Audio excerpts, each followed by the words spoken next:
Welcome to ருசிக்க ரசிக்க. நான் இன்னைக்கு தேங்காய் துவையல் பண்ண போறேன். இது சாதத்தோட பிசைஞ்சும் சாப்பிடலாம், மோகஞ்சாத்துக்கு தொட்டுக்கலாம், ரசஞ்சாத்துக்கு தொட்டுக்கலாம். இதுல உளுத்தம்பருப்பு வச்சு அரைக்கிறதுனால போனுக்கு ரொம்ப நல்லது. இதுக்கு என்னென்ன தேவையான பொருட்கள் அப்படிங்கிறத நாம போய் பார்க்கலாம் வாங்க. இப்ப நம்ம தேங்காய் துவையலுக்கு வைக்க போறோம். நல்லெண்ணெய் எடுத்து இதுல நல்லா விட்டுண்டு இலுப்பச்சட்டியை சூடு பண்ணிங்க.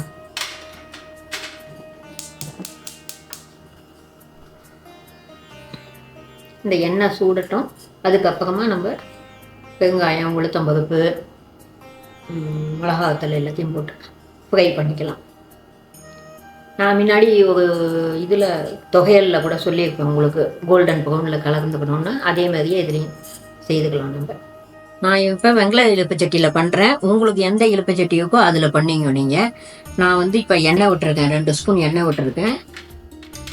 இதில் கொஞ்சமாக பெருங்காயத்தூள் போட்டுக்கிறேன். உளுத்தம்பருப்பு, உடைச்ச உளுத்தம்பருப்பு போட்டுருக்கேன். இப்ப அடுப்பை சிம்மில் வச்சிருங்க. ஏன்னா ரொம்ப இதுன்னு போயிடும், அது செவந்து போயிடும். நமக்கு லைட்டாக தான் செவுக்கணும். அது நம்ம மெதுவாக செவந்தாதான் ஒத்தாப்புல அது வெதுபடும் நமக்கு. அது அப்பதான் நன்னா இருக்கும் உங்களுக்கு.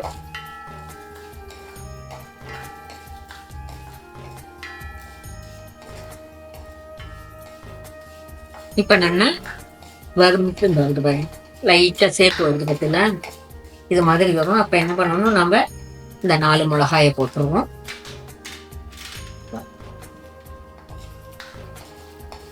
நாலு மிளகாயை போட்டுட்டு கொஞ்ச நாள் ஃப்ரை பண்ணிட்டு அதுக்கப்புறம் புளியை கிள்ளி போடுவோம். கிள்ளி போட்டுங்க. அப்போதான் நீங்கள் கத்திரிக்கோளால கோலால கூட கட் பண்ணிக்கலாம் சில பேர். நான் கிள்ளி போடுறேன்.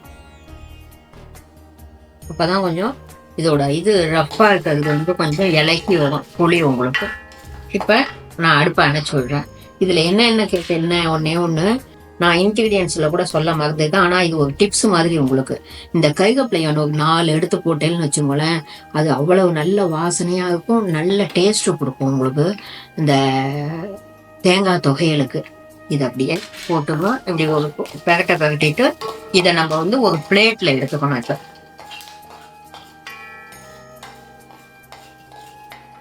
இப்போ நாம இந்த பிளேட்ல மாத்திப்போம். நம்மள இத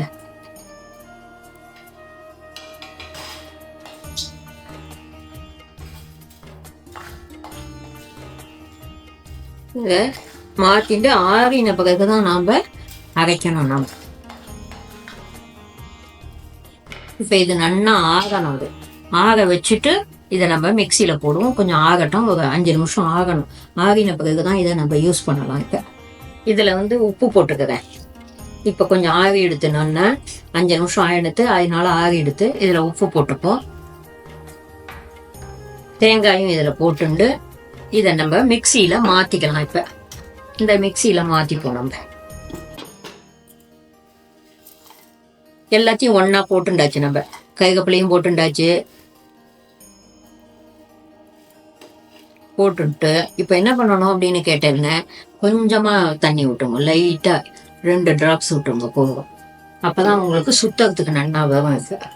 இதை போய் நம்ம அரைச்சின்னு வருவோம். அரைச்சின்னு வந்துட்டு உங்கள்கிட்ட காட்டேன். இப்ப நான் அரைச்சின்னு வந்திருக்கேன். அது எப்படி இருக்குங்கிறத பாருங்க. இந்த மாதிரிதான் இருக்கும். இதெல்லாம் கொஞ்சம் கெட்டியா இருக்கு. இதை கலரிட்டு என்ன பண்ணணும், ஒரு தடவை நாம ஒரு 2 சுத்தணும். இப்ப லைட்டா இப்ப என்ன பண்ணலாம், நம்ம தண்ணி விட்டுக்கலாம். லைட்டா தான் விட்டுக்கணும். அவ்வளவு விட்டுண்டா போகும். இப்ப எல்லாத்தையும் எடுத்து இதுல போட்டு ஒரு தடவை இப்ப அரைச்சிட்டு உங்கள்கிட்ட காட்டுறேன். இது எப்படி வரும். இந்த மாதிரி இருக்கு பாருங்க. இப்படிதான் வரும். இவ்வளவுதான் அரைக்கணும். இதுக்கு மேல அரைக்க கூடாது. ரொம்ப நைஸா அரைச்சோம்னா நம்ம என்ன ஆகும் அப்படின்னு கேட்டேன்னாக்கா, இதுவும் டேஸ்ட் இருக்காது உங்களுக்கு. அதுக்காக இதோட நிறுத்திடணும். இப்படிதான் இருக்கும். இதை நம்ம ஒரு கப்புல பவுல்ல எடுத்துட்டு செஞ்சுடலாம். இப்ப இதுதான் தொகையல் உங்களுக்கு. நான் இப்ப தேங்காய் தொகையல் செய்து காமிச்சேன். அது எப்படி இருந்ததுன்னு சொல்லுங்க எனக்கு. இதை என்னுடைய சேனலை லைக் பண்ணுங்க, ஷேர் பண்ணுங்க, சப்ஸ்கிரைப் பண்ணுங்க. நன்றி, வணக்கம்.